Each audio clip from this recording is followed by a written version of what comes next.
স্মৃতির অনিক ও ফাল্গুনী সেই বিকেল। তখন আমার বয়স 12 আর ফাল্গুনীর বয়স 10। বসন্তের এক বিকেলে আমরা কয়েকজন মিলে ওদের বাড়ির পেছনে মাঠে খেলছিলাম। খেলার মাঠে আমাদের বলটা ফেটে গেল। সঙ্গীরা সবাই বল কিনতে বাজারে ছুটলো। মাঠে আমি আর ফাল্গুনী একা পড়ে রইলাম। সে তার ছোট ভাইকে কুলে নিয়ে দাঁড়িয়ে আমার খেলা দেখছিল। আমি একা একা বল নিয়ে কসরত করছিলাম।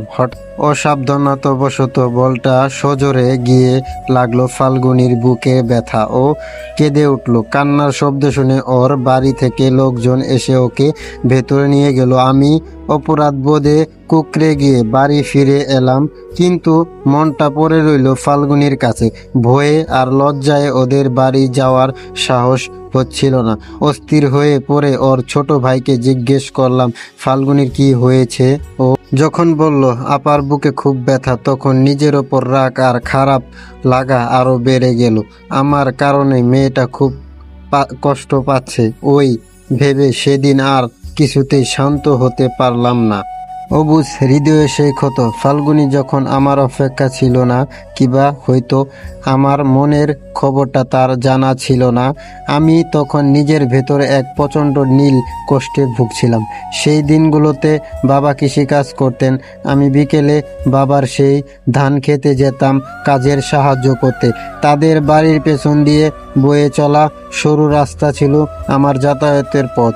একদিন খেয়াল করলাম, আমি যখন হেঁটে যাচ্ছি, ফাল্গুনী আড়াল থেকে উকি দিয়ে আমায় দেখছে। সেই চপল বা চাহনি আমার হৃদয়ে এক অদ্ভুত আলোড়ন তৈরি করলো। আগে থেকে তার প্রতি এক মায়া জন্মে ছিল, কিন্তু এখন এক মুহূর্তে উকি আমার আবেগ আর ভালোবাসাকে বহুগুণ বাড়িয়ে দিল। আমি খেতে গিয়ে পাগলের মতো তার নামটা কোথাও লিখে রাখতে চাইলাম। ধান খেতে এক ধরনের পাতা হতো, আমরা যেটাকে অ্যাসিড পাতা বলতাম। সেই পাতার রস যে কতটা তীব্রতা আমার অজানা ছিল না, কিন্তু ভালোবাসার তীব্রতা যখন সব ভয়কে জয় করে, নিজেকে আমি সেই পাতা দিয়ে নিজের হাতের চামড়া গভীর মমতা আর ব্যথায় লিখে ফেললাম তার নাম ফাল্গুনী। কিছুক্ষণ পর হাতে সেই জায়গাটা জ্বলন শুরু হলো। অ্যাসিড পাতা রসে আমার হাতের চামড়া যেন ঝলসে গিয়ে ছিলে গেল। এক ক্ষত তৈরি হলো, কিন্তু সেই শারীরিক যন্ত্রণার চেয়ে মনের আনন্দ তখন বড় ছিল। আমার হাতে তখন তার নামটা শোভা পাচ্ছিল।